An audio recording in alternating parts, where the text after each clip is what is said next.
This is the Fantasy Menace, your number one source for Dynasty news and analysis, with your hosts, Jake Sullivan, Brendan Albrizio, and Colin O'Brien. Brendan Albrizio, Jake Sullivan, no Colin O'Brien today. We are the Fantasy Menace. We got a special guest for you. It's June 9th, Sunday afternoon, 12:07 p.m. Eastern Time. Jake. Officially. Just we are recording in sort of an earlier recording, I would say, on this weekend. Is that right? That is correct. Yeah. Without Colin on here, a lot of times Colin and I will have maybe a little alcoholic beverage before we start going, get the juices flowing, get a little edge to us. Not today. We don't have it today. We're running off espresso at the moment, I believe. Brendan doesn't even have the hair gel in yet today, so you can really tell who's the morning riser and who isn't. But excited to be here, Miss Colin, but we do have a special guest, so this is exciting. We got something good going for the team. Special guest from the conference that we're going to talk about today. Today's show, we are going to be reviewing the Legions of Mars Conference.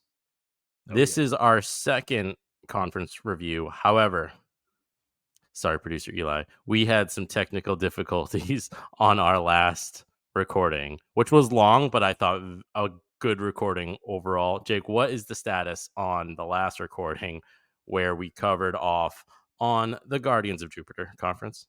It's gone.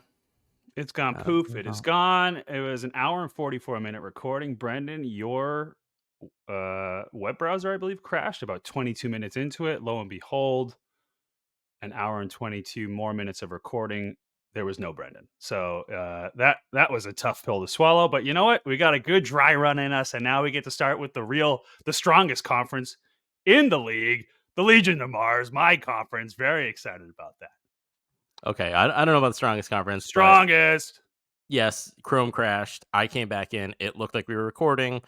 Producer Eli let Jake know that it is not the case. In fact, we had 25 minutes or so of 1 hour and 44 minutes. So that recording's gone. We're still trying to figure out what to do there, but we move forward. It was a little long. Let's be honest. That might have been a blessing in disguise. An hour 44 minutes. We don't expect you guys to listen in for that long. That's a little drawn out. So we're going to try to be a little more punctual today. We'll be a little bit better. Maybe an hour and 38 minutes today. But in between that recording and this recording, there's been a slightly, I don't want to say seismic, Jake, but we heard the feedback from everybody. We had a lot of internal discussion about how we were doing True Rank. And True Rank was previously the top 24 players at each of the key positions: quarterback, running back, wide receiver, and tight end. That's how we had designed it last year. This year, you may recall that we dropped one of our external sources and we moved to just 4 sources, Fantasy Pros, plus each one of us as the ranking. However, in doing the Gladiator League, what it became clear to us is that we really need to do an overall ranking, because what we want to see is who is the top team of these 36 teams.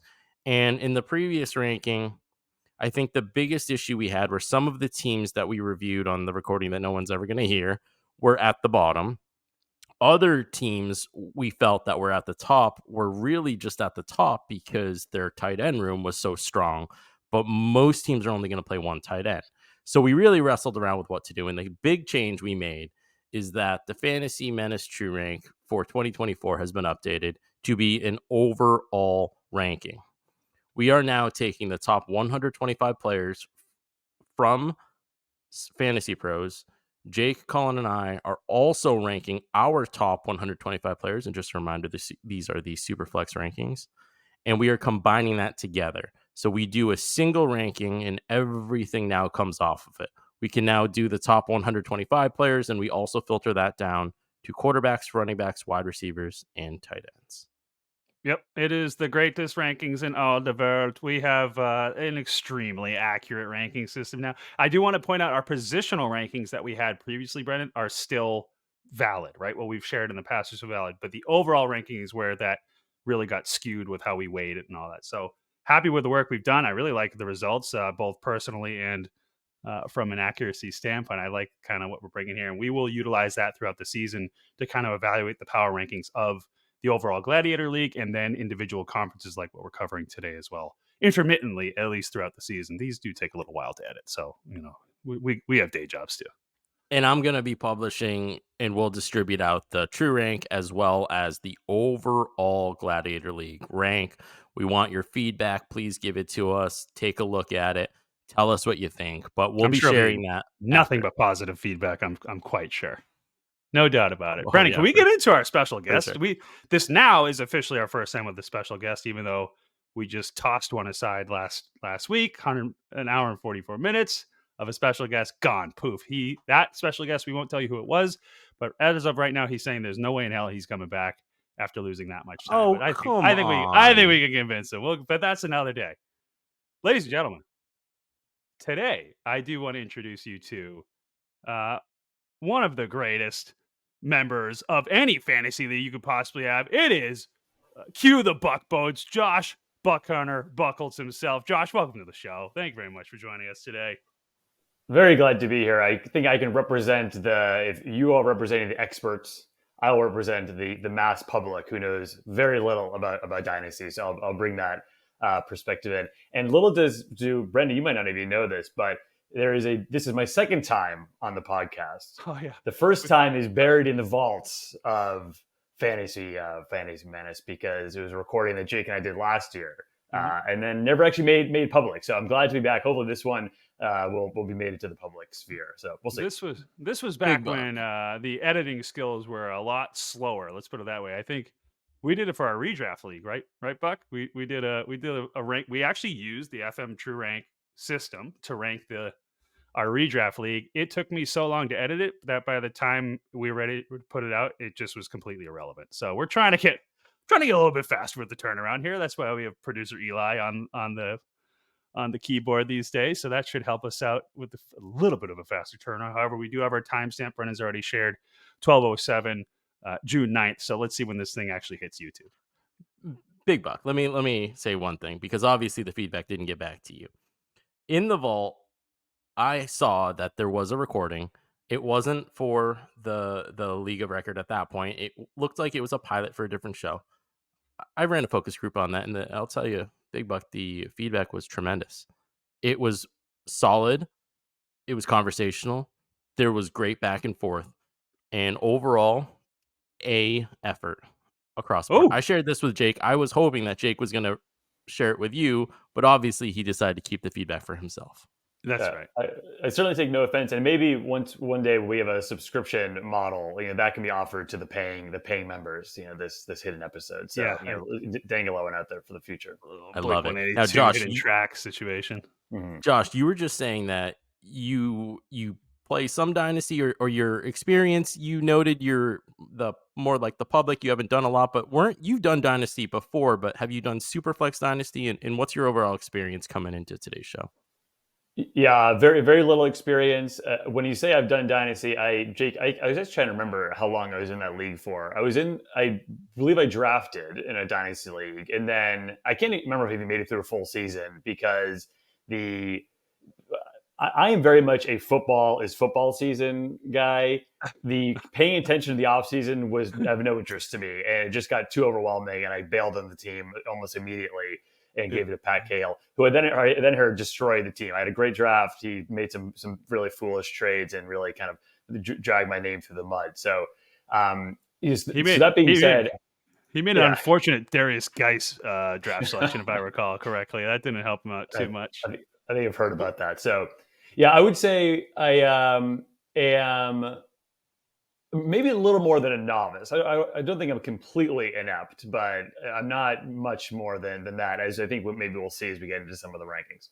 But yeah, the short answer, Brendan, that long answer is not all that experience in the Dynasty side. I never played a Superflex league. Josh, welcome back to Dynasty. I'm glad you're in the league. Okay, today we're going to cover the Legions of Mars Conference, which features Josh and Jake, along with 10 other owners. Today, we're going to be using the lens of True Rank to talk about each team. We're going to go in order of... This is an order of draft pick, right, Jake? It is. No.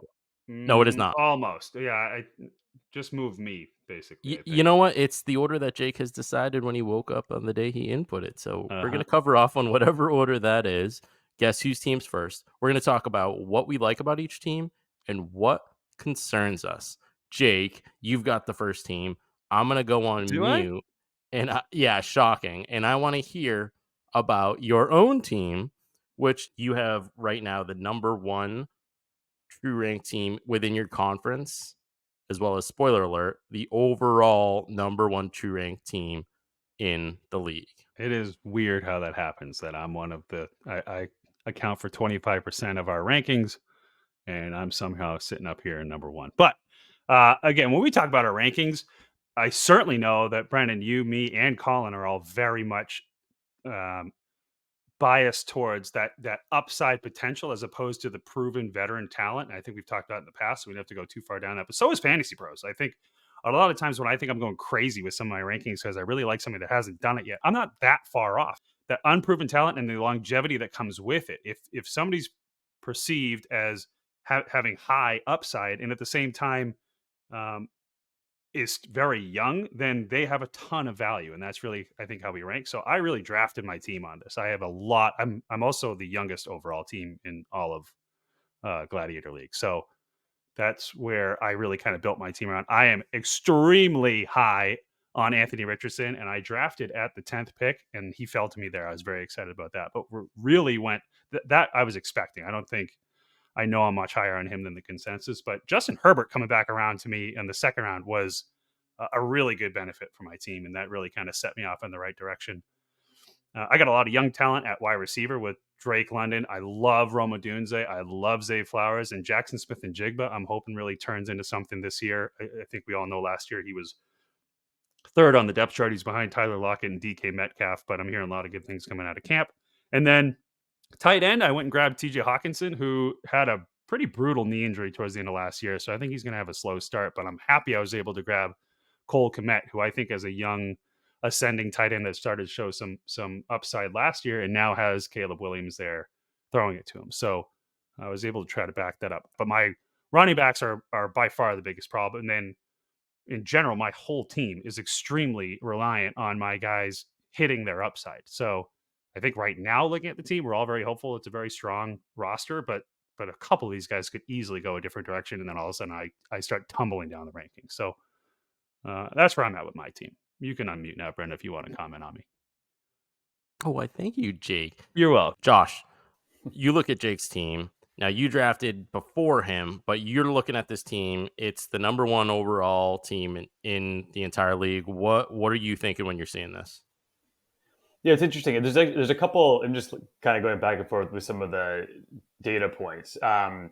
There's definitely some rankings that I'll try to be as unbiased as possible as I can do this, that are like quite staggeringly different than the overall. So just to pick on Trey Benson a bit more. So on this other sheet we have, so Benson Fantasy Pros ranked 76 overall. Brendan, you actually have him as 77th.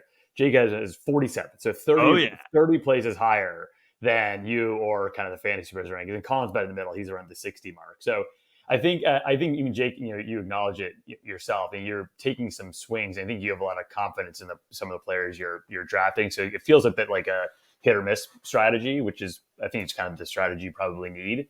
So I think that is just an interesting angle. The other one, I mean, not just a reflection of Jake necessarily, but something we could talk more about in general, is I did, at least personally speaking, I've noticed you've all ranked Justin Herbert way higher than I would have Justin Herbert ranked. Like, I don't see a lot of, I know he's still young and gunslinger, et cetera, but I don't really see a lot of great talent around him right now, and a new coaching staff, et cetera. So that introduces some risk. So I view him as a bit lower than you all do. But that being said, I'm very jealous to not have landed one of the top 3 rookie wide receivers. So I love Adunze. I love JSN, even though that was kind of a late pick. I still think that's like in a couple of years that'll be a good value pick. I got him at the end of the 7th round, which I was really happy with that one. Yeah. So I think I think overall, I mean, very well-rounded group. I'm not totally probably in the same, I'm not sure I agree with all the rankings that you guys have for these players, but again, I know the least, so well, that's not necessarily true. Like, I agree with what you're saying with Herbert too. For the record, I have a hard time moving him. Like, I think I have him above Jalen Hurts even, and that's because this year I think everything you said is true. Like, I do like Lad McConkey a lot, but he needs to prove himself. I think Quentin Johnson is a bum. They traded away all their other weapons there. Eckler's even gone. So I do think it's going to be kind of a rocky road this season with Justin Herbert. He's still very young. He's got a major contract. I think the coaching scheme too, like you brought up, Harbaugh coming in, that's not very quarterback friendly. However, the one thing that I really like is that Harbaugh, when he came to the NFL, he specifically called out that he thinks Justin Herbert could be the best quarterback in the NFL. So I really like that. I think they're going to use him a lot. I do think this year is going to be frustrating for me with Herbert. I have him ranked so high because I think he's going to be around for a long time. And I think some of the guys that have fallen in my ranking are because I don't know how long they'll be there. And when I'm picking a quarterback, that longevity is really important to me. That's a big piece of the value. We're spending a lot of time on my team, though, guys. Yeah, you hate it so much, I can tell. Josh, I'm going to come back to Herbert with you because when we get to your team, I think we're going to have a really hearty discussion on that. So let's move forward to the next team on the list in the Legion's Mark Conference. Let's get the name right on this one. Let's make sure. And Katanas. Kilts and Katanas. Jojo and Charlie. Thank you. We had that corrected probably since our last episode. But the old whoopsie daisy. Yeah. Kilts and Katanas is the number 2 ranked team in the conference. They feature the number 2 quarterback room, number 5 running back, number 9 at wide receiver, and number 2 at tight end. Yeah. Yeah. This is an interesting team. Super balanced team. Very, very balanced. I think that's the right word, is balance across the board. I actually asked a question into our Fantasy Menace chat about which quarterback room you would like, but this quarterback room to me is really intriguing. They've got Josh Allen and Kyler Murray. These two guys, if Kyler Murray is right, that room might very well be, when we do our rankings later in the year, the number 1 quarterback room. Yeah. If Kyler can be 80% Kyler, I think that's a dynamite room. His injury history and his size are really what hits hard for me. And I do think Kyler is like one more significant injury away from completely falling off the face, from them looking for a new quarterback. Let's put it that way. So that's really where I get worried about that's what hits his ranking for me personally. But you're right. Like, when he's playing, he is electric. And now they just went and got Marvin Harrison Jr. So that's great. If he stays healthy, I totally agree. I'd rather have that quarterback group in a matchup than mine on any given week, I think, as long as those guys are healthy. But that value scares me. He's already had some pretty significant time missed from injuries, from being such a little pipsqueak, Brendan. Well, he's small, but he's thick. It's not like he's... Give me a break. Bryce Young here. He's got like 30 pounds on Bryce Young. And he looks like somebody from the Lollipop Guild running around out there, Brendan. I don't know what the heck you're talking about. Okay. I want to talk about this running back room, though, because you mentioned that you picked up Trey Benson because you thought that James Conner might be retiring. Well, Kilts and Katanas has James Conner on their team. They also have all of their running backs are ranked, unlike your running back room, Jake, where you've got 3 of the 4 running backs ranked. Gibbs, David Montgomery, James Conner, Marshawn. James Conner is 1 point. Like, are we? Let's technically he's ranked, but come on. There's no technical. He's ranked. He's either on Fantasy Pros 125, mine, yours, or Colin's. So this is a decent running back room. I always wonder when you get somebody like Gibbs and Montgomery, and I've had these running back rooms before. I always wonder, should you just play them both and take maybe Montgomery's at 10 points and Gibbs you're expecting 15 to 18? How do you balance that? Because sometimes I think you can play them both. Other times it drives me wild. Yeah, I mean, there's obvious cannibalism, right? Only one of them can score a touchdown in any given drive. So that doesn't help. And they're not going to stack up each other. It's not like you have a wide receiver quarterback stack where both of them could score a point on the same play. So that does bother me. And those two performed extremely well in tandem last year. So it is that rare case where you can start both of them, but I just have a pet peeve with it. It drives me nuts. Now, if one of them gets hurt, now all of a sudden they're going to be really happy that they have the other one, because that's way more guaranteed touches for that specific player. But where did he drafted? Let's see, Montgomery went at this first pick of the 9th round. So to go get that piece at that point, it's not a very high risk draft. Some of the people that went after him: Zamir White, Christian Watson, Christian Kirk, Najee Harris, Tajay Spears. That's a good pick, and I don't mind that. The Marshawn Lloyd piece of the running back room is what's going to get really interesting, because it's another rookie. He's in Green Bay. Mr. Fumbles himself. We talked about him in previous episodes. I don't have to go down that road too much. But the Josh Jacobs is already dealing with an injury, so I don't know if any of us have Josh Jacobs ranked. That's how much we're kind of out on his longevity here in the league.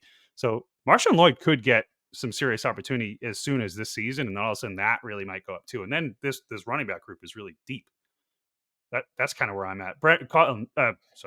Josh, have you seen anything from Marshawn Lloyd yet? Never, no, I actually thought this was Marshawn Lynch until about 5 minutes ago. So, Yeah. But now that I know who he is on Green Bay, I like the idea of it, because I'm with you on the Josh Jacobs thing. I think I'll just kind of slide in my 3 takes on this team, and then I'll let you all take it back over. Take 1. I don't know Jojo or Charlie. Loving Charlie O'Neill as a name. That is very Boston, very Irish. Not sure where he's down in Austin, I think. Yeah. Even better. You're gonna meet up with him. So that is already in the checkbox for a true Northeastern name, even if he's not from the Northeast. That's number 1. Number 2. He is from the Northeast. Oh, he's even better. From Danvers. Yeah. Oh, excellent. So kudos on the name. We'll set you guys. You guys got to meet up. Yeah.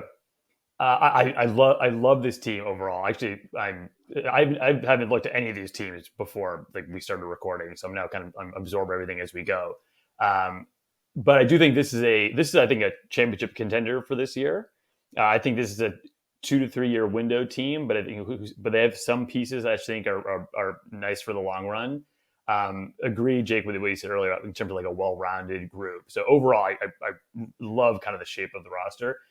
Am I crazy, or is Jahmyr Gibbs and David Montgomery both on the Lions, right? They are. Yeah. That's what we're talking about. Yeah. That cannibalism's a little tough to swallow. So as we'll get to my team, I'm a huge Lions offense guy. I'm big on Goff. I think they're going to be a really good offense the next 3 to 4 to 5 years. Of course, that introduces a little bit of risk, especially if those are both of his kind of starters. So that's something to think about. But overall, I think this is a well-balanced team to perform immediately, and also to perform well in the next couple of years. So thumbs up to this group. Yeah, that's a very good point. And there are 3 players that I kind of want to call out. One of them I already talked about, Marshawn Lloyd, but then also Ladd McConkey and Xavier Worthy. If those 3 players develop into something, this is a very long-term team as well. And I will say, I think at least one of Ladd McConkey or Xavier Worthy need to develop into something for this team to be as strong as it appears right now. But like we were just saying, there's no weapons on the Chargers right now. I love Ladd McConkey from a PPR standpoint.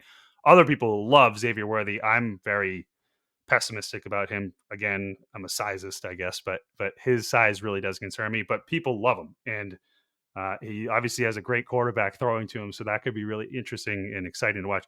I think this is a little bit longer than a 2 to 3 year window, Josh. I think it certainly can compete now. It's an extremely potent team right now, and there's a really big name in each position group, at least one really big name in each position group on this team. Sounds like we got to get Jake, Big Buck, and Kilton Katanas together if they're in the same neck of the woods, huh? Yeah, it's funny. Elizabeth and I, excuse me, producer Eli and I have been talking actually quite often that we think that Josh and Charlie would get along really well as their wives. So we do need to set that up, bro. I think you'd like meeting those guys. Jojo, he's up here, so that might be a little bit harder to meet Jojo. We will get you. We'll get Jake. Will take care of all the logistics of producer Eli. But we move forward to the 3rd team in your conference, boys. Shadows and Dust. This is a new team name. Hold the phone. There we go. Finally, we got some team names. Jake, I thought that there were 2 team owners here. No? There are. Yeah, sorry. Her brother is a co-owner as well, so I probably should have had him on there. But Shadows and Dust, Elizabeth is the primary owner. Primary owner. So sounds like there might have been an ownership struggle. Elizabeth came out on top. Congratulations, Elizabeth. And also thank you for the team name. Shadows and Dust, number 7th in the conference. 9th at quarterback, first in running back, and we got to talk about this running back room. 10th in wide receivers, 11th in tight end, Yeah. and let's jump right in here. Josh, I'm really curious because I feel like you went the exact opposite route as Elizabeth and her brother did. And I don't know who ran the draft room. Let's just say Elizabeth did. But Elizabeth has Jonathan Taylor, Travis Etienne, Kenny Walker, and Roshan Johnson, who is not ranked in the top 125 of anyone's. Wow, I got to look at my rankings. We're all Swifties. Okay. All right, fine. But this is a formidable running back room. Even Roshan Johnson, who we expect to come out of camp as the RB2 in Chicago. But Josh, this is the exact opposite because, spoiler alert, and we will get to your team quickly, you've got the 12th ranked running back room in this conference versus Elizabeth with the number 1. Yeah, I was very much, as we will see, deprioritizing running backs. Almost, I think I deprioritized them too much. But I mean, so what do I think? Good names. I'm a bit nervous, but I think this is a good redraft style team. But I would be a bit nervous by honestly any of these running backs and investing that heavily in them. That being said, I like them, right? So I think that there's some good opportunity for this year or next year. But is Jonathan Taylor is still going to be a star in 2 years? I have no idea. Honestly, I don't think any of these, maybe besides Etienne, who we can like somewhat maybe a little more confidence in. He's just a little bit younger, I think.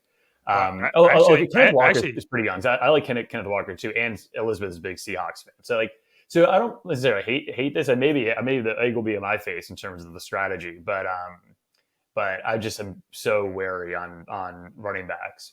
That being said, I mean, I bet she'll have she's ranked number 1 running back, so she's going to be essentially crushing most other teams this year in that position. We all know how important running backs are in fantasy in general. So, don't hate the strategy. I just took a totally different one for my own team. And I do like I like how she's kind of leaning in with her own fandom between Walker, diehard Seahawks fan. Seahawks fan. Loves, of course, Stroud. I mean, is a great pick, and it'd be interesting to see what do you guys think about Bo Nix? I know, I feel like I hear some positives, some negatives, but I know Sean Payton is a beast with quarterbacks, so he could be a good player in a few years here. I think you mean bum Nix. He's a bum, bro. That's what we think about him. I mean, I wish Colin was on here now because Colin's a little more of a defender. I am not a big fan of Bo Nix, and I think that is kind of my bigger knock on the team. But before I even really go down that, you're exactly right with the running backs because this is going to be such a potent team. You're not going to want to go against this team for the next couple of years for sure. But what we typically talk about in the show is that with running backs in particular, their relevancy, their lifespan on their relevancy versus some of these other positions is so much shorter. And we basically, most running backs only hold their value throughout the term of their rookie contract. By the time these running backs go and sign a new contract, their value starts dipping pretty quickly, and then they can disappear quite fast off the face of the true rank. That's for sure. But what we like to normally do is we advise you kind of build your team, and then you go and acquire running backs to solidify your championship run. And this team could be on a championship run right off the bat. It depends on Bo Nix. It depends on Rashee Rice and Quentin Johnson and Jahan Dotson.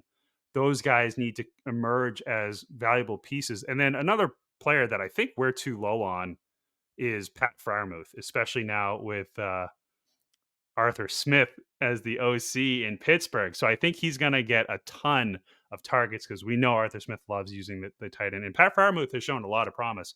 None of us have, only Brendan has Michael Mayer ranked because Brock Bowers coming in. But prior to Brock Bowers being drafted, Michael Mayer was looked at as a very high value dynasty asset. So there's a lot of good pieces here. Rashee Rice, again, obviously there's a lot of controversy going around, but she got him at the end of the 8th round, where if he's only suspended for 4 to 6 games, something like that, then his value goes right back up, right? So I think some of the stuff has already been dropped against him. He has still quite a bit of controversy going around that whole car chase thing that was going on, the highway, whatever the hell that was, but that was really good value there. Jordan Addison. But this team, Bo Nix is the biggest piece to me. That CJ Stroud is obviously in one of the conferences he went number 1 overall, so that's a really big piece to this puzzle. But Bo Nix needs to turn into something, and I'm not that optimistic about it. But if he does, then all of a sudden this team has a very different feel than if he doesn't. It's really going to hinge on that piece to me.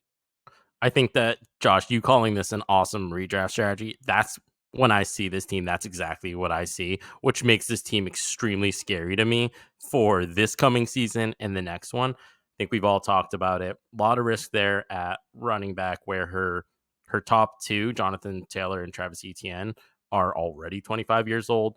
But I gotta tell you, I don't want to go against this team in our inter conference lineups, because this scares the hell out of me. And we'll see.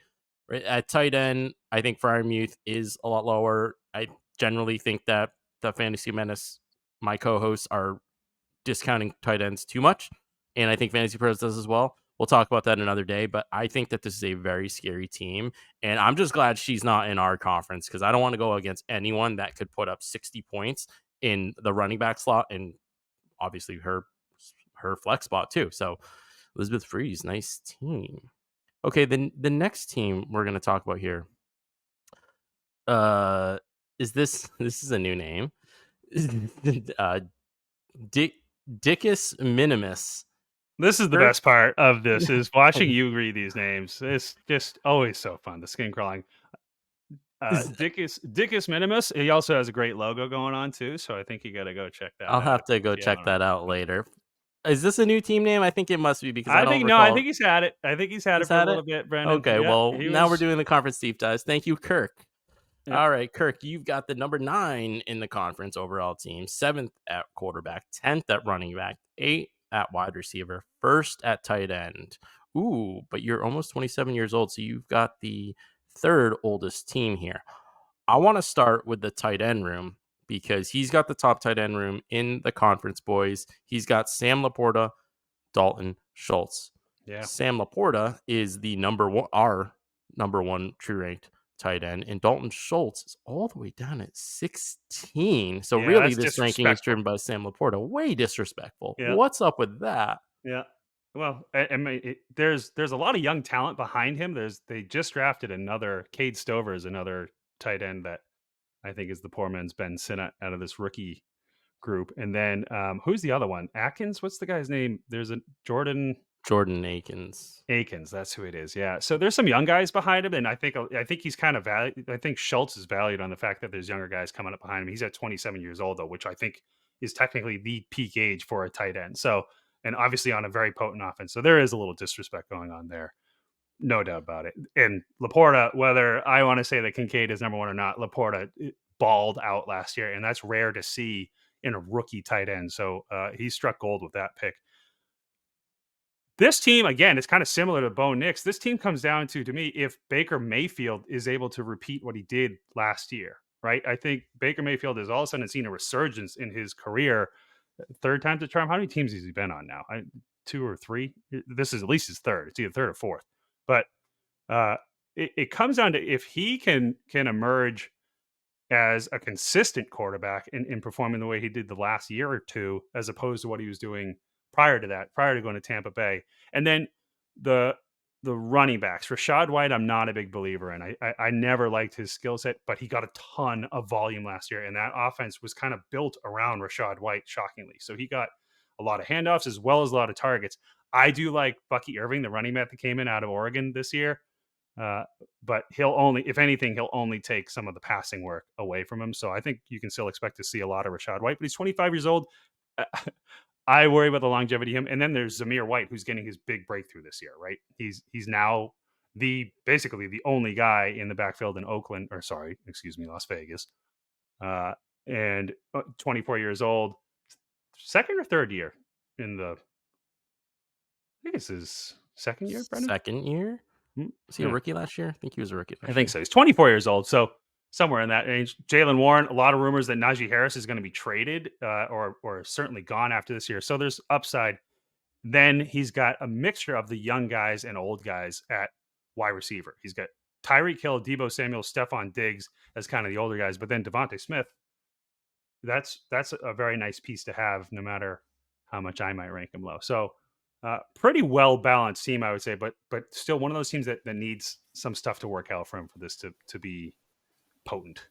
Yeah, I've just got one quick thing. I got producer Eli in my ear here, Jake. Oh, The tight end behind him is Brevin Jordan, not Jordan Brevin, Jenkins. thank And you. then this will be Zamir White's third year in the league. Okay, thank you, producer Eli. I got one, maybe more of a. I won't call it a troll. I think this is a serious question. What do we really think about Patrick Mahomes as a dynasty quarterback? And I say that for a couple of reasons.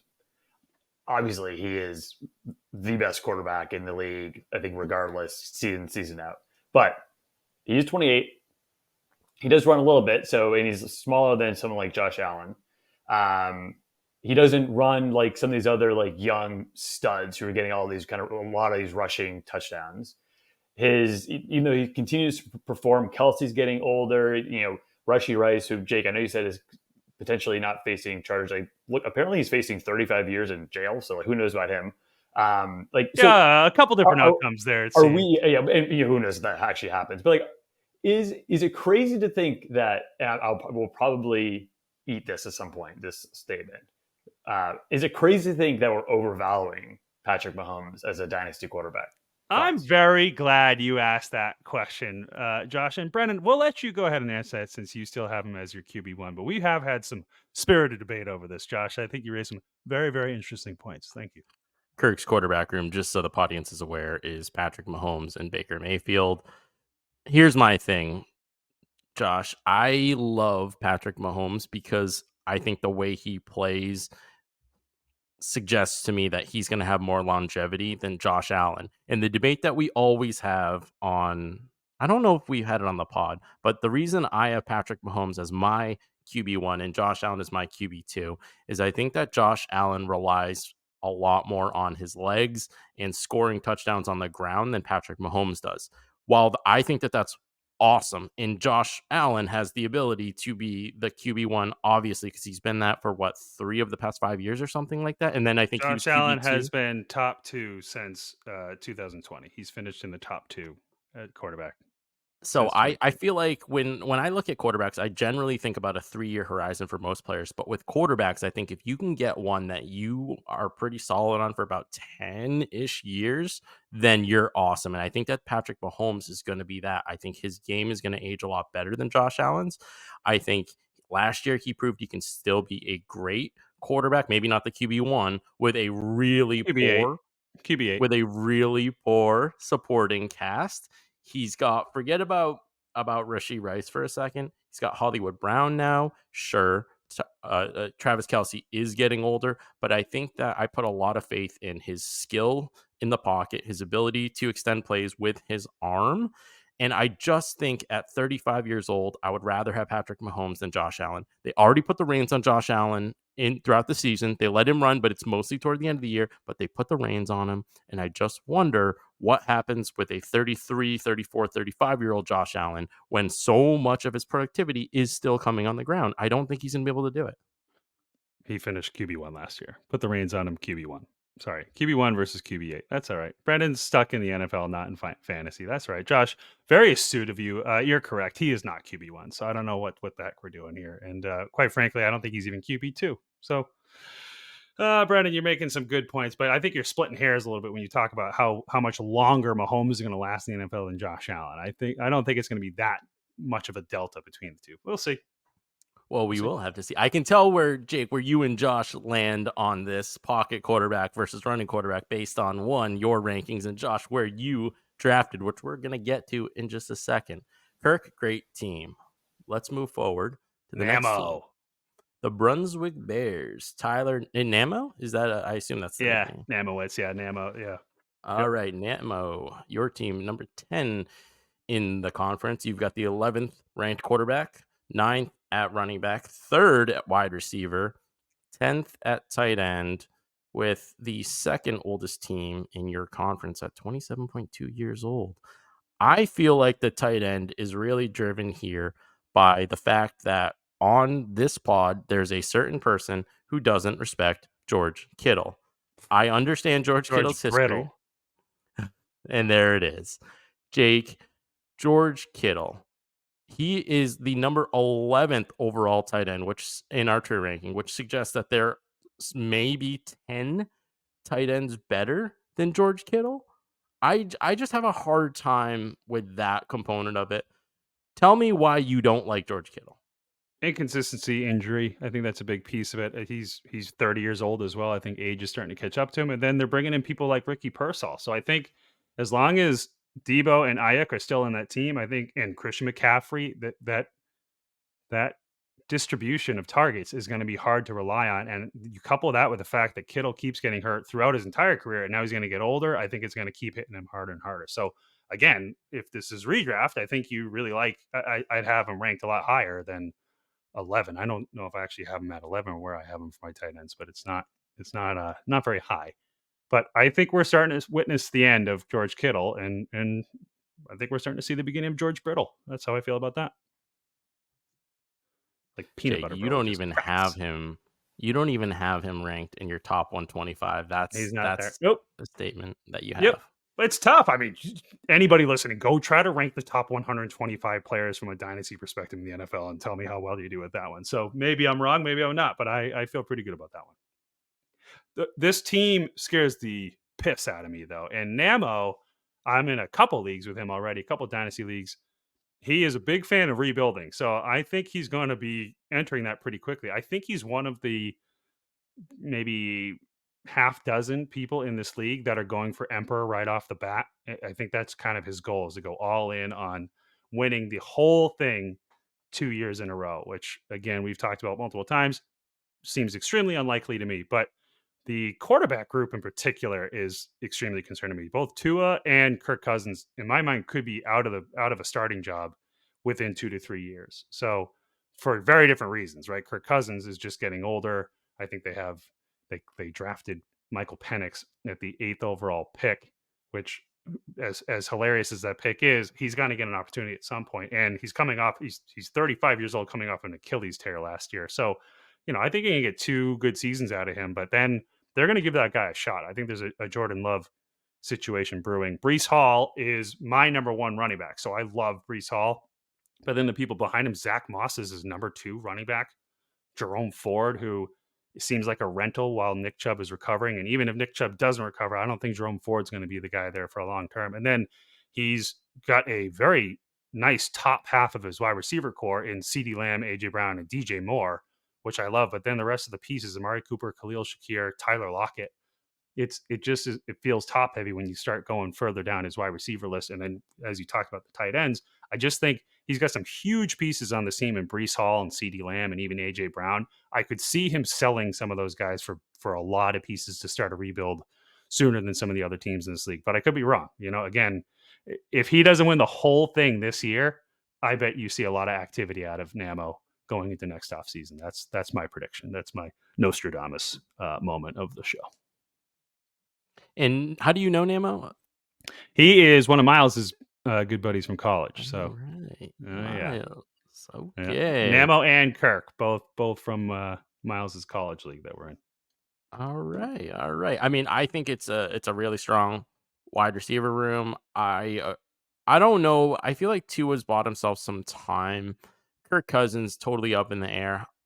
I think I'm mostly just concerned about the situation with Zach Moss. Like, he's really relying on Zach Moss, and I've relied on Zach Moss before, and it's been really bad, other than the 8 games he did last year. So I'm out on Zach Moss. I think Namo here, though, could really make some noise, even though he's the number 10th ranked team. I think that wide receiver room, CeeDee Lamb, Jay Brown, DJ Moore, even Amari, I just think he's gonna be a real problem for a lot of teams. I agree. Yeah, I think that's good. Buck, you like this team or what? How do you feel about this team? It's funny. You're supposed to have like opinions on podcasts. I don't really have an opinion on this team one way or the other. I think it's like generally pretty good. I remember loving the Amari pick in the draft when that happened, because I think he's gonna be a good player for a couple more years, and he got him pretty late. He's someone I was targeting, I think, when he got drafted. Yeah, he got in the 9th round. That is good value. I mean, yeah, Brandon, echoing you, I mean, you can't really go wrong with CD Lamb or AJ Brown or DJ Moore right now. But I'm not sure if it's like, I think it would be interesting to see kind of once we go through all this, if we have any time left to really see like, which of these teams are competing now versus into the future. I think this team is like trying to compete now, but also doesn't have like all the pieces to compete now. And I'm not sure if I would rank them over the Kilts team. And I know we'll get to Colin team eventually. I think they're very much locked in for now as well. So Yep.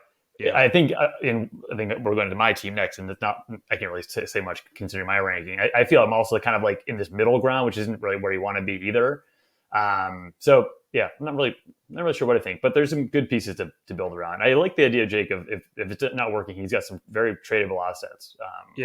What's interesting, he was selecting 4th in the draft. He took CeeDee Lamb at the 4th overall pick. So Josh Allen, CJ Stroud, Mahomes, first 3 picks, and then CeeDee Lamb over Jalen Hurts, over Lamar Jackson, over Joe Burrow, right? Over all these guys. So was over Jefferson? Yep. First wide receiver to go. And which I agree with that. I like CeeDee Lamb just a little bit more. You can't go wrong with the top 3, right? In Jamar, CeeDee, or Jefferson. But personally, I like CeeDee just a little bit more.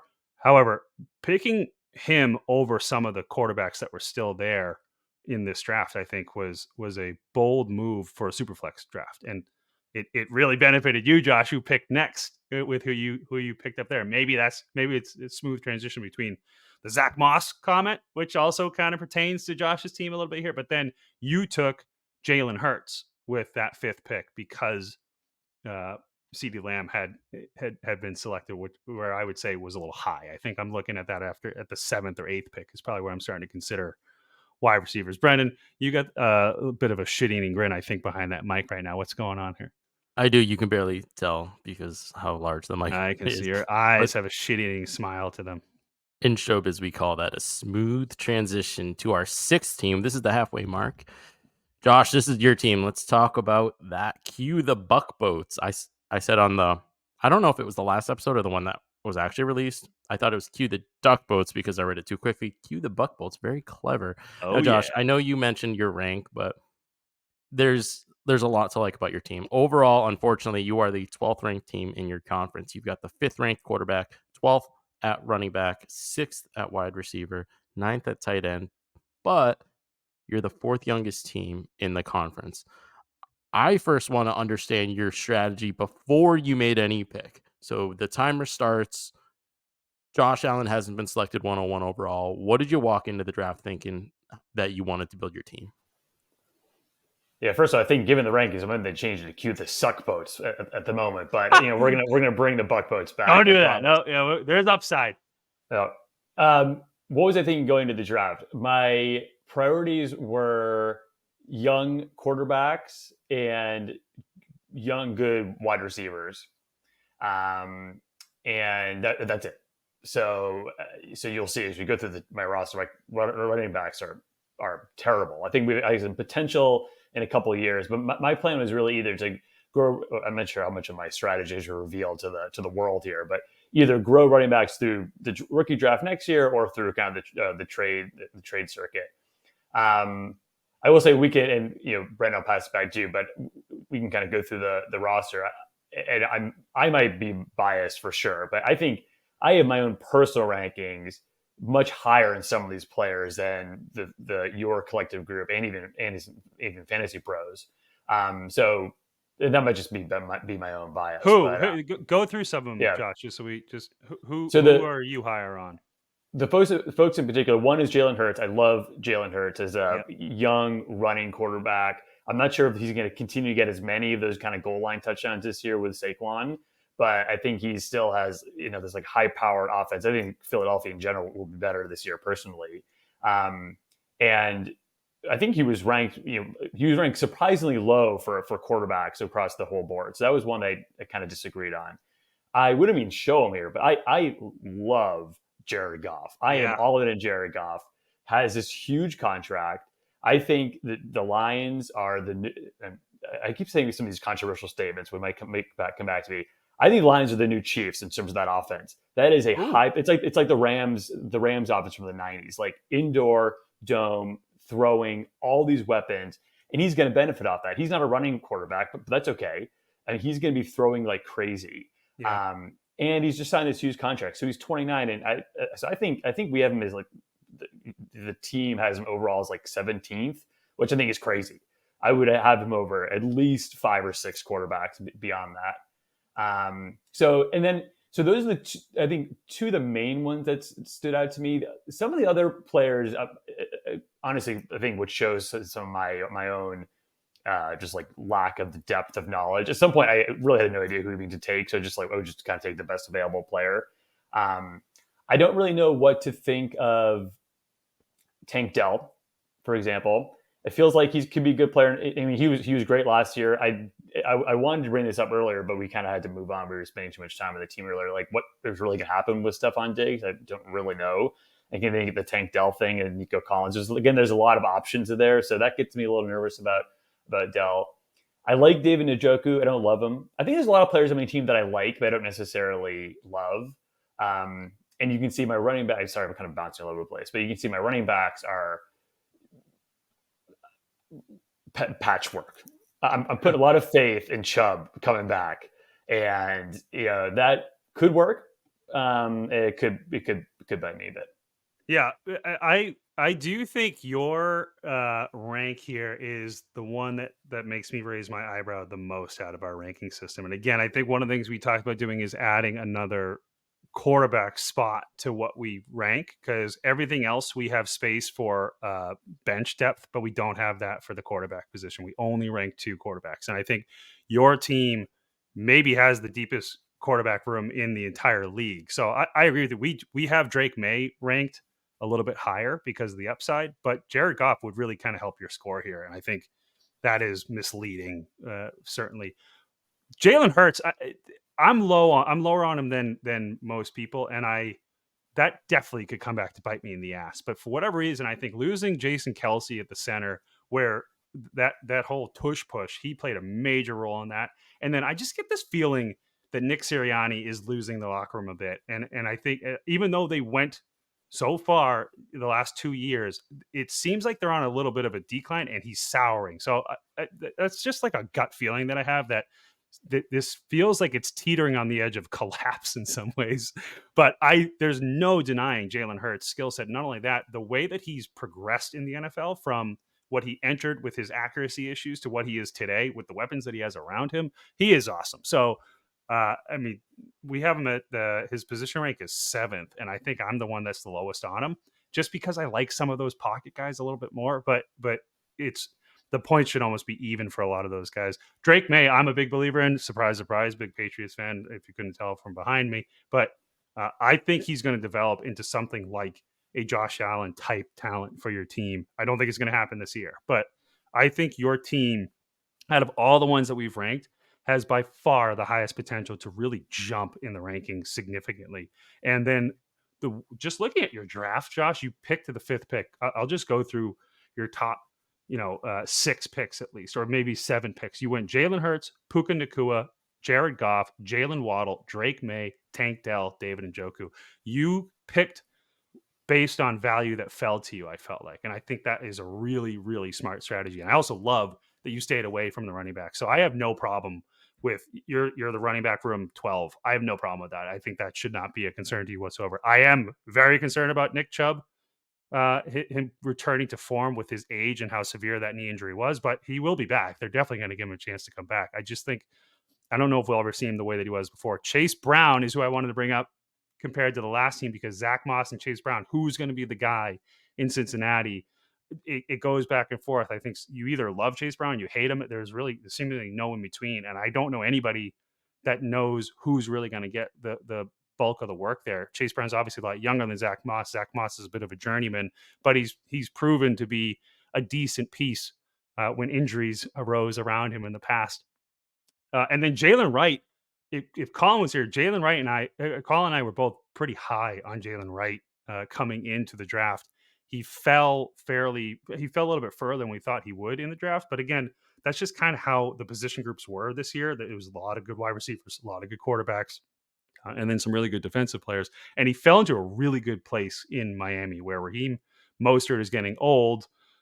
Devon Achane is a big name right now, but we're at Fantasy Menace are very concerned about him continuing to get injured like he did last year twice, specifically because of his size and his frame. And Jalen Wright is a pretty well-rounded prospect coming in, so he's going to be on an extreme.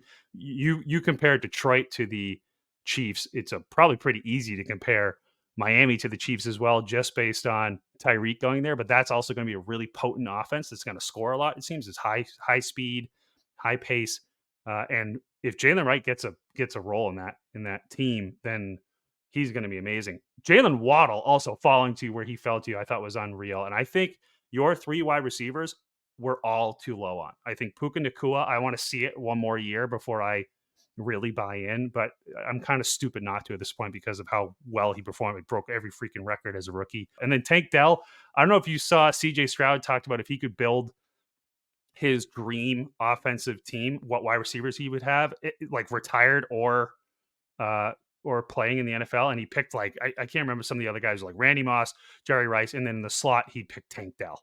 He likes Tank Dell that much. So also a small guy. His name is Tank out of a jest, I believe. But when he played last year, he was a superstar right off the bat. And if he can stay healthy, even with Stephon Diggs doesn't scare me. So he's going to be on a very potent offense, and I really like those top 3 wide receivers we have. And then David Njoku was kind of the last piece, the last tight end in a tier that you grabbed last second. And then everybody else, it was a whole nother teardrop. And I thought that was significant for you. So I think as I said earlier, I think of all the teams that we've ranked, yours is the one that I can see jumping the most pretty quickly. So especially after the first quarter of the season, when we start seeing how some of these younger guys pan out and really start buying into some of them. Yeah, I Brendan, think that the way we rank today, I think it makes sense, Josh, that you're number 12 because of how we rank today. Because you have Hurts, May, and Jared Goff, right? Goff is your third quarterback. That's easily, I think, if we ranked a third quarterback, well, I don't know, I don't want to say easily, but you've got to go from QB5, I think, way up because that's a super powerful room. I want to hit your running backs and your tight ends, though. I think part of the thing that's driving your ranking down is that there are 2 people that will go unnamed that are part of the True Rank system that think that Tony Pollard is not a top 125 player. And while I think that there is merit to being disappointed with Tony Pollard in his performance last year, I'm on record saying that he was miscast. Tony Pollard cannot be your RB1. Tony Pollard must be your RB 1.5. And that's where he's cast so now. even more of an RB1. And he needs to be used even more, is what Yeah, you're saying. yeah, exactly. No, 1.5.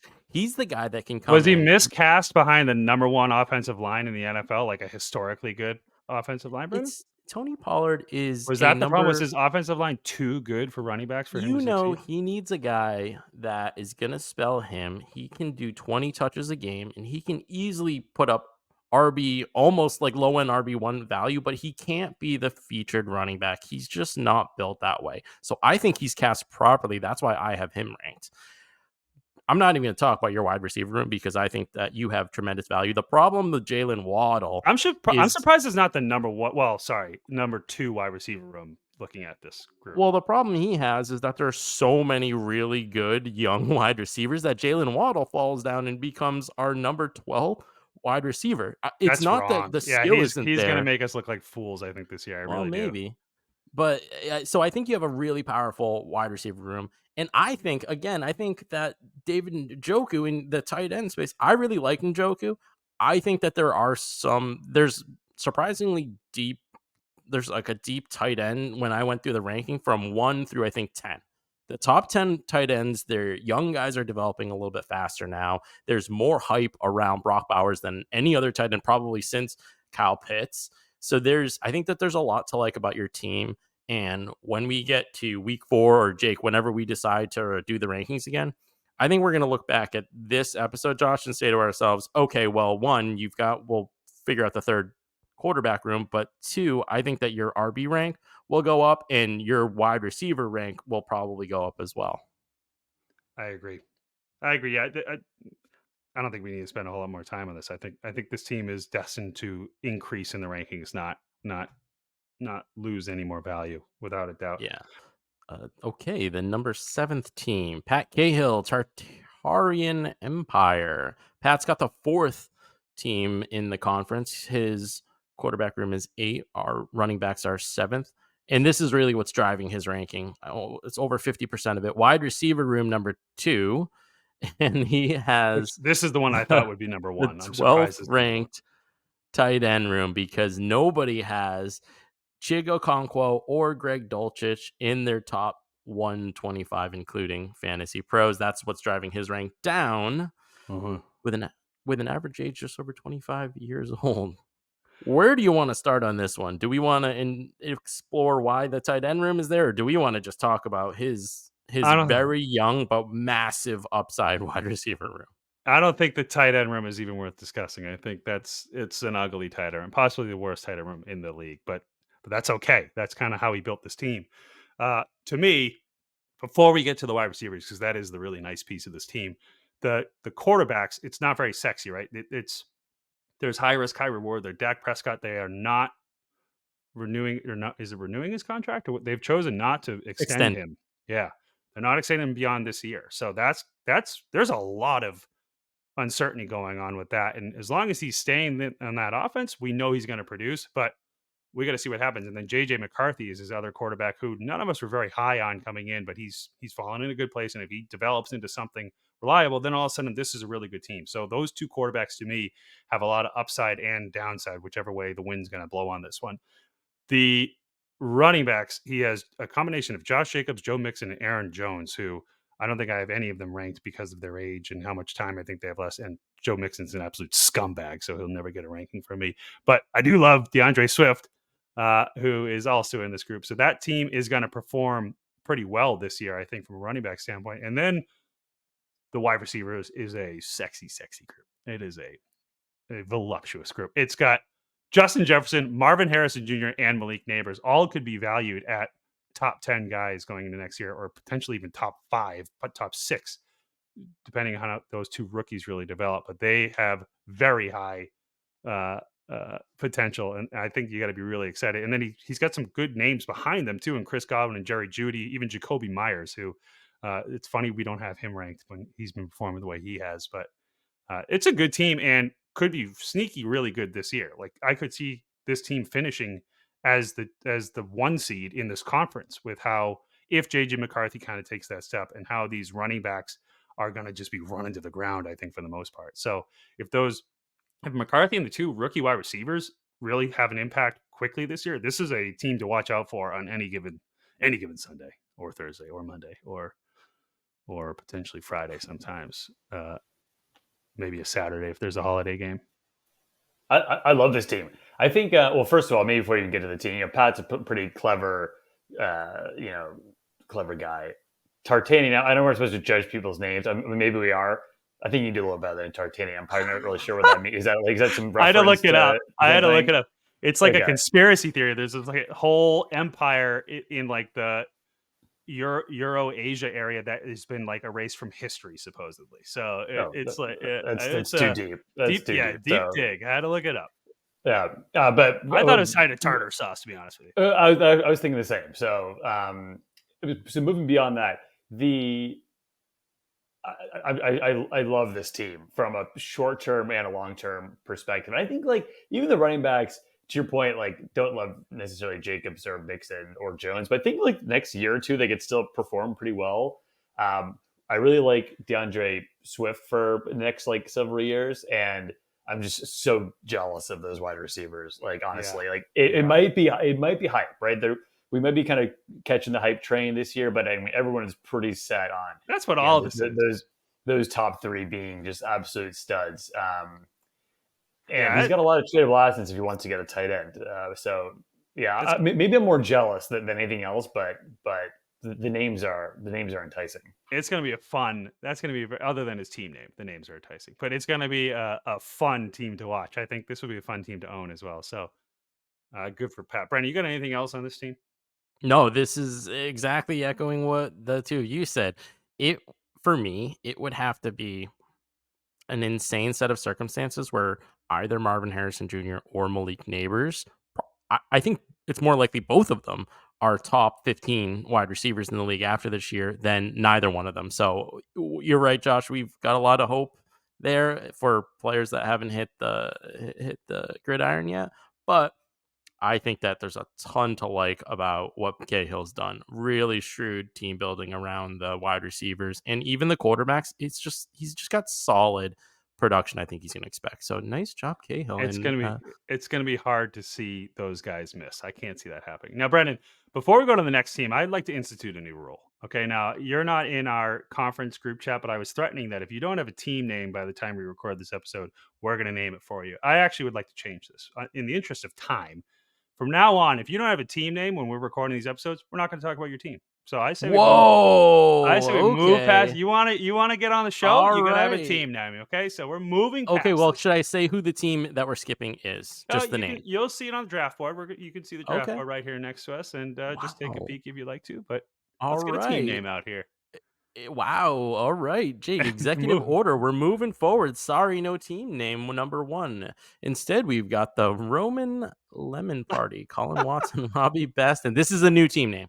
This is It a new is. team name. Correct. Okay. Correct. Yeah. All that right. has been added recently. Yes. Colin and Robbie have the number 11th ranked team. Quarterbacks number 4, running backs number 4, wide receivers number 12, tight ends number 8.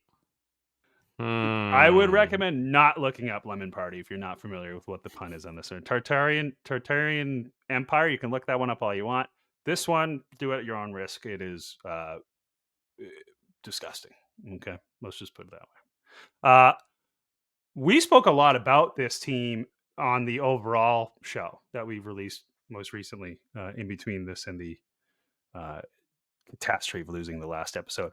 This team, what we spoke about there is that how strong this team is this year. This team is going to beat the tar out of you every time you go up against it. However, it is the 12th oldest team. I don't know where it ranks in the overall ranks. Let's see real quick on that one. Oh, nope. Hang on. The second oldest team amongst all 36 teams. Second oldest team. Yeah. Actually, I have them at the oldest. Nope, sorry, second oldest. You're correct. But anyways, yeah. So that's where they're getting hit hard. Is again, we when we rank, we value highly kind of the age and that upside versus being on the other end of success. So really good redraft team. But with that said, the quarterbacks in particular, Lamar Jackson, Jaden Daniels, could be a really dangerous quarterback duo for a long time. Similar to some of the other teams we talked about. Jaden Daniels develops into something that if he hits his potential, he's going to be a very potent weapon that if he stays healthy, then this is a crazy quarterback duo to go up against. But the rest of this team is a lot of veterans, right? I'm seeing, just looking at the ages alone, 28, 29, 31, 30, 29, 34, 29, right? So a lot of oomph right up front, but these guys are going to be eating their tapioca pudding pretty soon. They were very adamant about wanting to win right away, and it's interesting. I mean, that's a perfectly good strategy, right? And it does make me question, especially someone who hasn't done Dynasty before. Is it like silly to keep like delaying the win? It's almost like you invest for 20 years in the stock market, right? You have all this money built up in the stock market, and you never ever take it out to spend it into like do anything fun. Then you end up dying with like $1 million in the stock market. So it's a kind of similar thing. Like I kind of like the win now attitude and just kind of like figure out year by year. And I'm not to make this all about myself like I typically do, but I have a fear that I'm just going to get stuck in this like middle ground forever. And that's like the ultimate where you never want to be in Dynasty. Yeah. So I kind of like that, you know, they were open about this even in the draft chat. Like, hey, we're going for it this year. Like this is the team. And I think, I don't know how this team, it'd be interesting to do maybe another, you know, post-show analysis you all can do is like this year ranking. Because I'd be curious to see how this team would do, and maybe just use like redrafting rankings, how this team compares to the all 36. Because I bet they are in the top 3 for the entire league. Because Lamar Jackson, Jaden Daniels, I think he's going to start, right? Or if not, he should be. We'll see how he'll start. Yeah, he'll start. McCaffrey, Kamara, who has at least another year, Adams, Evans, Ridley, Kelsey. Like they are going to destroy a lot of teams this year. And who knows, if they can destroy teams this year and next year, then they have an opportunity to claim the emperor spot. So like, I know it's an interesting. It'll be interesting to kind of see what happens. Yeah, I don't think anyone thinks they're built for 3 or 4 years down the road, but.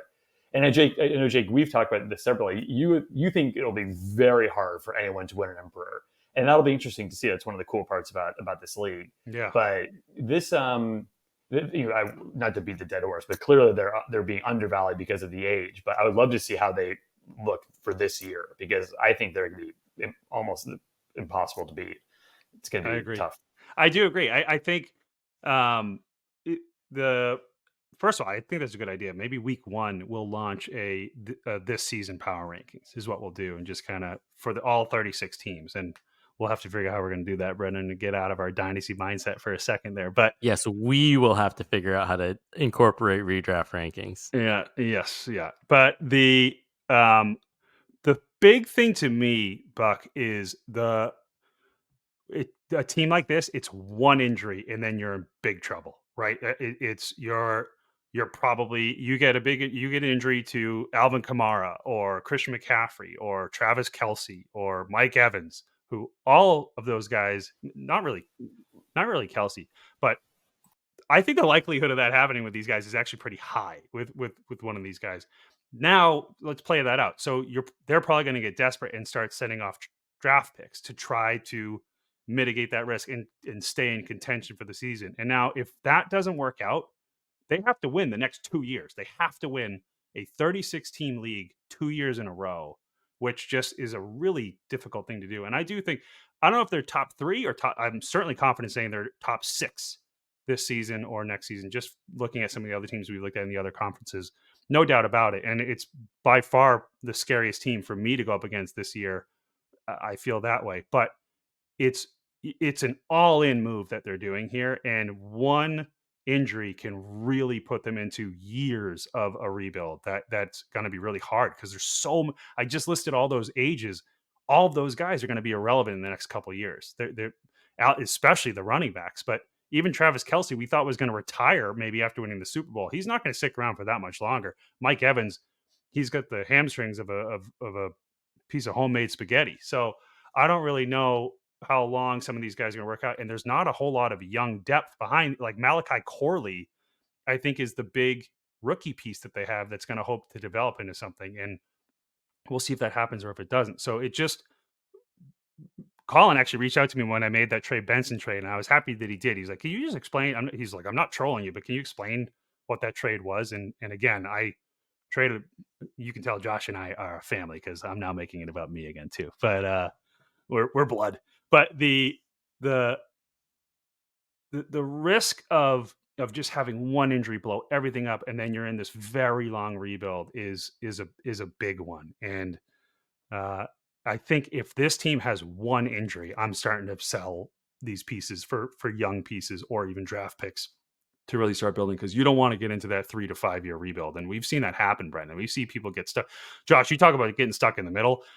I promise you, it's worse to be stuck at the bottom. To climb out of such a deep hole can be really frustrating, and just kind of you're sitting down there paying the $100 fee every year and saying, I'll be competing in 2028 is really where your mindset ends up going. So I just think the likelihood of a 36 team league winning it twice in a row back to back is very low. And I've said in the past, and I'll say it again, that to me, the first emperor is going to be somebody that builds a team for the long run, that has this really dominant roster after assembling it piece by piece, and wins the conference 3 years in a row. I don't see somebody winning the whole thing twice in a row. I think that's going to be really hard to do. Winning the conference 3 times in a row is a little more likely, and I don't think you're going to do that right off the bat with this strategy. So I could be wrong, but in my case, at worst, you're risking 2 years of a buy-in, essentially trying to do it the way that I'm trying to do it, as opposed to going all in on that first one, because you all have to redraft anyways after somebody's named an emperor. So it's if these guys make me eat my words, it's going to suck. And I will be watching this team and rooting against this team. I think anybody that's built a team the way that the three of us have, where we're really looking long-term, not trying to win right away, are going to be watching teams like this rooting against them, rooting for that injury to say, okay, we don't want an emperor in the next 2 years. We certainly didn't plan for that, but they'll enjoy being the bad guy in that. I can promise you. Colin and Robbie clearly subscribe to Banners Fly Forever, and I like it. A very scary team. All right, we're in the home stretch. We got 3 teams left. Prematurely United, Tyler James, welcome to the stage. Overall, in the conference, number 3 team. You're 10 in quarterback, 2nd in running back, 7th in wide receiver, 6th in tight end, and you are the 2nd youngest team just behind Jake in your conference. Ooh, okay. Josh, another situation here. Tyler took the exact opposite strategy that you did, in that it feels like Tyler did prioritize the running backs a lot. I'm actually surprised by this age, although for whatever reason, I think Najee Harris is 30 years old and Deshaun Watson is 30. I am now learning that Deshaun Watson is 28 years old and Najee Harris is 26. I feel like these guys have been in Dynasty forever. Yeah. But Josh, another situation here. Team feels like they really prioritize running backs. Let me just read off the running back room, and then I'd love your thoughts on it. Bijan Robinson, Jonathan Brooks, Najee Harris, Brian Robinson Jr. out of Washington. Yeah, I can't say too bad about Bijan, right? I mean, he's most I know Jake, you have Hall number 1, but in most ranking he's number 1. It's a yeah. And I think, I mean, he's built, right? He's like a Derrick Henry, so he's going to be around for a long time. So I think I have a little more trust in someone like that. I'll be honest. Let me skip over Brooks and get to Najee. I agree, Brendan. It feels like Najee has been like around forever. He didn't really perform all that well last year. So I'm like a little like actually surprised at the 2nd overall running back ranking. Maybe just because they have all of the running backs are ranked, like so I think that just helps. But Brian Robinson Jr., get him out of here. Who the hell is he? Like, are you kidding me? Like, that guy should not be ranked. He's like a bum. I don't have him ranked for the record. Yeah. But Bijan takes the cake. And I will say, so I talk like I know what I'm talking about. I don't even know who Jonathan Brooks is. So maybe you guys can inform me. Who is he? Is he someone we should be thinking about? I've literally never heard of him before. Yeah, he's the rookie running back 1 this year. So he was the first rookie drafted. He came out of what the hell team did he play? I'm drawing a Texas. Texas, right? Yeah. So damn it! I should have known that. Then. He was the successor. He was the successor to Bijan and Roshan. That's cool. So he didn't get a whole time. But the reason why he's fallen is because he tore his ACL in November. So he is expected to have a good recovery. He was drafted by Carolina, where I think it's actually a really good landing spot for a running back in the draft. Is one of the better ones that they could have landed at. So we really like his skill set. He reminds us a bit of not as good, but we keep comparing him to Jahmyr Gibbs. So that kind of style of runner, which I think he can kind of handle a little bit of everything. It all comes down to how quickly he comes back from the ACL injury, but we like him. I think as a whole unit, we really like him. And he was our rookie running back 1 this year. So obviously very young with a ton of upside. He's only 20. So I love that. Him and Bijan together. I mean, that is that is now kind of making more sense to me. Now, I will say, you've had an earlier comment, Jake, about Mixon. I put Deshaun Watson in the same camp as the scumbag, like the scum of all scum, like a curse of your team. Like I don't want those players on my team. Even this is like not our real life teams and stuff. But like I think he's washed up. I don't think we'll see. I don't think he's coming back. He kind of didn't really show it last year. He left, then Flacco out of nowhere comes and like rescues the day. Like dominates. Yeah. So I think so. This team is really again like. Well, actually, I shouldn't say. I mean, they're not necessarily relying on the running backs because they actually have some pretty good depth overall too. Like Olave, T. Higgins. I like those 2 players. They Bowers. Now, we'll see if Bowers turns into whatever is saying he's going to turn into. So, like, they have a really and Jordan Love too. I was out in Jordan Love for a while, but last year I think it's maybe starting to come together. So they've got like pieces in each of these core positions that are young studs and could be really solid. So. I'll give Tyler the buck thumbs up. Yeah, they're the big buck thumbs up. Just one correction. It's Tyler David. I had Tyler James in there. The only person Buck, I think you skipped over George Pickens, who I love, and I have not stopped talking about him every time we bring up that team. But this is the year. Mark it down. George Pickens is going to emerge as a superstar. I love the wide receiver core that he has. I think I'm too low on Chris Olave. I spent a lot of time on where to put him in my overall ranking. I couldn't put him above certain people, but I think Olave could really bounce back this year. It's not that he had like a really down year last year, but he didn't really turn a whole lot of heads, mostly because of that Derek Carr situation. But I do think he is a true wide receiver one. T. Higgins, let's see what happens. I think he's still holding up for a contract. He could get traded. If he does get traded, I think that's a good thing. If he doesn't get traded, that's also a good thing because he's with Joe Burrow.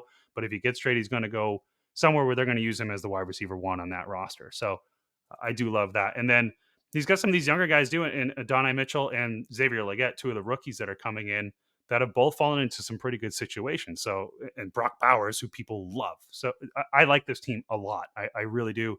It to your point, the scumbag Deshaun Watson, all comes down to, can he return to form? If he returns to form, this team's ready to win right now and long term. But we'll see if that's true. It's my energy to defend Deshaun Watson's ability to return to form has certainly dwindled since this time last year. The word that comes to mind for me, and by the way, I do not have Deshaun Watson ranked at all, but the word that comes to mind for me for this team is depth. And I think we see that in each one of the rooms. So really, really strong team. Tyler, David, thanks for the correction, Jake. My bad. All right, our 11th, Start or not our trading me, 11th. Tyler, I'll get it right, okay? I guess. By the our way, just 10th one more team- thing. That the rumors of where Najee Harris is going to be traded to is Dallas. If that happens, then that changes a lot too. All of a sudden, Najee Harris has a whole new world in front of him on a really good situation. So if that happens, whoo, Nelly, this is going to be a strong team. In a contract year, we will see. Okay, Adam Rubin with the new team name Queef Chiefs. Okay, very appropriate. These team names so appropriate. Overall, 6th team in the conference, 12th at quarterback, 6th at running back, 4th at wide receiver, Burner's all about 4th at appropriate. tight end. This Adam, I think, obviously what's driving his ranking down is Bryce Young and Will Levis. Yeah. I Horrendous struggled. quarterback group, I would say. I really struggled with what to do with Bryce Young, and Will Levis for me is still a wild card, although has a much better offense around him. I'm just going to say, in my initial 125, I did not even rank Bryce Young because I think last year was so atrocious and there were so few sparks that suggested to me Bryce Young is going to be a great quarterback. Everyone was worried about the size, and I feel like he really struggled. The comparable I hear a lot is, well, Trevor Lawrence had a really bad year one as well. And the way I look at it is, yes, but we saw amazing throws. We saw tremendous talent out of him despite the horrible situation.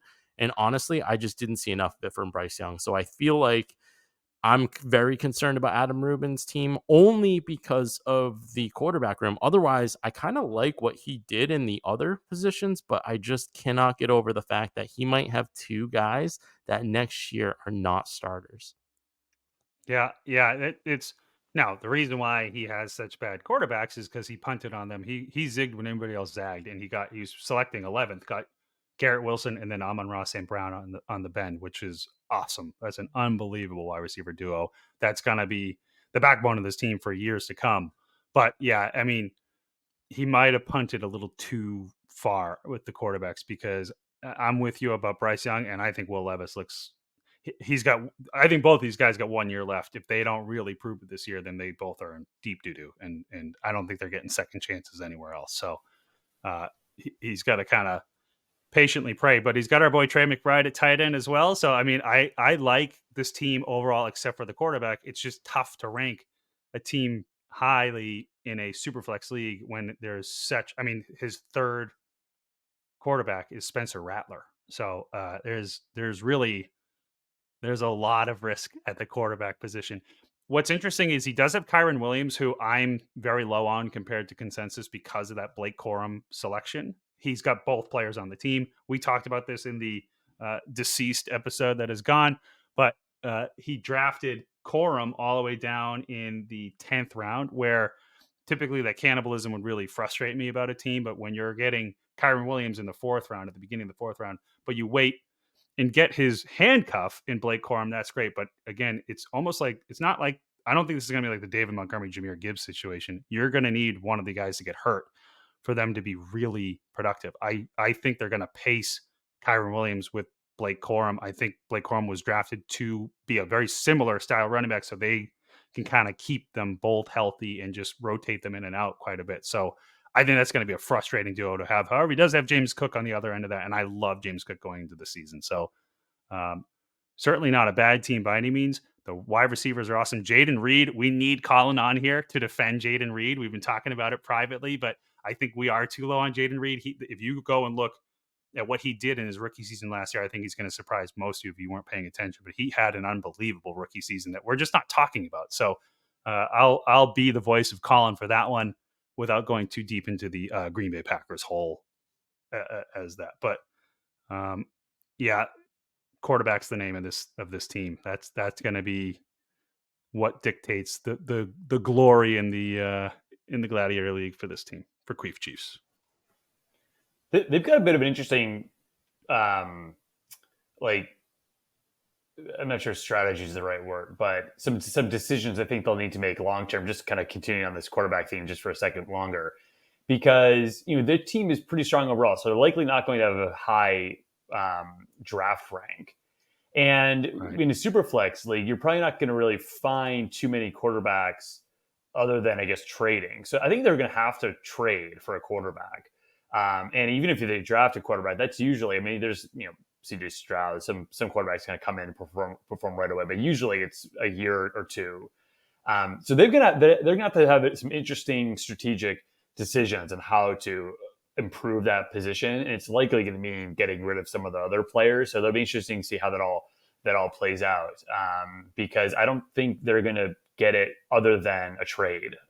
I just don't feel like they're going to be high enough unless they trade for a draft pick and then get like a high draft pick. But then again, that will then require a trade. So yeah, that'll be an interesting one just to watch, and who they potentially trade, or if they try to roll with the quarterback room as it is and go from there. But I agree. I think they need to make an improvement there. Yeah. Yep. Yeah, But got we've everything seen him do it except for before. the quarterbacks. Exactly. All right. And the last team we've got Etruscan Executioners, Mike Knowles. Mike, you've got the 8th team in the conference, the 3rd quarterback room, the 3rd running back room, 11 at wide receiver, 7 at tight end. This is a really interesting tight end group because it's really driven by Mark Andrews, who is our tight end 7, which He I really fell this debated year. what he really Yeah. fell, and I debated what to do with him. And I think that this is a good team. I was a little surprised to see the 8, but then when I look back at what we did with the tight end room, and Keenan Allen as well, being 32 years old, I feel like these guys 2 years ago would have been really driving this team up, but really took a hit in our tier rank this offseason. Yeah, Saquon Barkley's another one too, I would say, right? He's starting to fall for me in my rankings. Although going to Philadelphia is very exciting. I think this is gonna be a great season for him. But he's 27 years old. He's getting up there. He's got a couple more years left in him, but that window is starting to close. And the Mark Andrews, those injuries last year really started to make me a little more concerned. I think he was a top 3 guy for me up until this season, and he's fallen just a little bit. But those rookies that really emerged last year, and Trey McBride, and even Kyle Pitts now, that's really started to hurt some of these other guys, these older tight ends, and they've fallen. The running back group here, Saquon Barkley, Devon Achane, and Ramondre Stevenson. I won't really mention J.K. Dobbins, but J.K. Dobbins does have an opportunity there on the Chargers team now. But that's a really good group, especially for the season. Achane, again, as we spoke about earlier, concerns me with injury because of his size. But gosh, when he plays, he's like putting up 40 points in certain cases. So that's a great piece. The obvious piece to this team is Caleb Williams. Can Caleb Williams turn into that generational talent to match the generational prospect label that he's been given? Obviously, they're investing in the players around him. They brought in Keenan Allen. They used the 9th overall pick, I think. Yeah, 9th overall pick on Roma Dunze, who I also love. And then Nico Collins at wide receiver is his centerpiece in that group, which Brandon, I know you love Nico. I'm not really excited about having him as my wide receiver 1, especially when you have guys that are really unproven or old behind him. So it is one of the weaker wide receiver groups, but the rest of this team is really strong. And I think, Brian Thomas Jr., I really like him. He's my wide receiver 4 in the rookie class this year.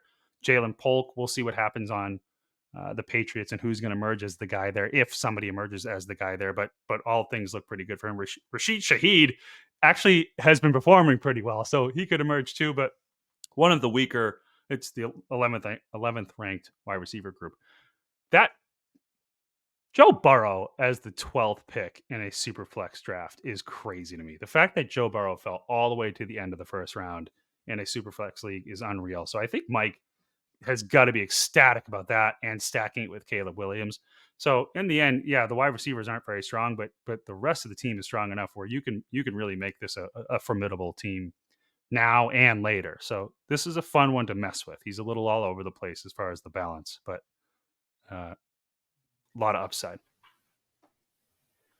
Yeah, it'll be interesting to watch Caleb. I mean, and I know there's a lot of opinions on him and everything, how so touted he is, but I mean, Chicago, major market. They've got all these players they're loading him up on, so there's going to be a lot of pressure on this kid, and I guess we'll see how he performs, and he could be amazing. And if he is, it's going to be awesome. But in Chicago, if he's not performing well in the first 6 or 8 weeks or 10 weeks, it's just going to keep building. So, we'll see what happens. I'm sure, but he's being set up for success and he's an elite quarterback. So I think he'll be fine. But you never know. Ryan Leaf was picked number 2 overall, all that hype coming in, did nothing. So, and I was in jail or something for all I know. So we'll see about that. Mark Andrews, fellow type 1 diabetic. So I always appreciate him and support him. He's getting a little bit older. So I think, but I guess we'll see. This would be an interesting year for the Ravens. Zay Flowers is a year older. I think Lamar is so, he's used to just targeting Andrews. He's been similar to the Mahomes Kelsey thing. As Flowers matures, is he going to continue to rely on Andrews? Is that going to kind of move more to Flowers? They've just historically been more of a ground and pound style team. How it feels like there've been so many bums on the running back, the wide receivers from the Ravens. Thinking of that one guy who was screwed Rashad Bateman in a row now. Rashad Bateman, still there. Absolutely. Guess what? There's more. There's more hype about him coming out now. He's the wide receiver 2 on this team, so that is pretty wild. So but I think again he's developed such a good relationship with Lamar. I think he'll still be good for another couple of years. I think Jake, we've talked about this separately. If you can grab one of these tight ends that will be there for a tight end 1 for several years, that's actually it's a great thing to have. It's a nice advantage. So yeah, I think that's good. And then he's got 3 startable running backs, which is not something that everyone in the league can say. But again, I think for this year, they're going to be really great. And who knows what happens with Achane? To your point, selfishly, I'm hoping he starts falling off for Wright, but I think there's got some good options. Both can exist there too. I think that's important to remember. Raheem Mostert is not going to be around for much longer. We're probably overreacting to Mark Andrews if we're being honest. I think he's 28 years old. He could be in the league for another 5 years and be extremely fantasy relevant in that case. And as we said earlier, I believe 27 is the peak athletic age for a tight end. So he's just on the other side of that at the moment. So we've probably the pendulum probably swung a little too far there, and he is a star. And you're right. I don't think I think Zay Flowers is going to get his targets, but so is Mark Andrews. As long as Mark Andrews is healthy, he's going to get it. So. And like you said, we did talk about that. That is a matchup advantage. When you have one of those top guys in tight end, you only have one tight end slot. So if you got that's one slot, you got an advantage on your opponent in week to week. And Mark Andrews has been a superstar for years. So forgot about the diabetes tie there too, bro. So that's a good one. I like Ferguson too as a tight end. So I think he's got a couple good tight end options there. And we'll see about the wide receivers, but the rest of the team seems pretty good. Brendan, we did it. We did it. Gosh, that's it. We did it. An hour and 42 minutes this time. Look at that. Saved a bunch of time. Don't forget, audience, to subscribe, rate, follow, whatever it's called across your podcast medium. Comment. Choice. Spotify, Apple, and YouTube. Thanks for tuning in. We'll be back with our last, or I guess we got to figure out what to do. No, we with got two more. Guardians of Yeah, we Jupiter. got to redo the Yeah, other we're one. gonna We got all right, two we'll- more coming at you. Ari, we'll be get back. that team name done, will you? We'll be back with the other conference breakdowns in the coming weeks. Thanks, Thanks Buck for Hunter. stopping in. Thanks for joining.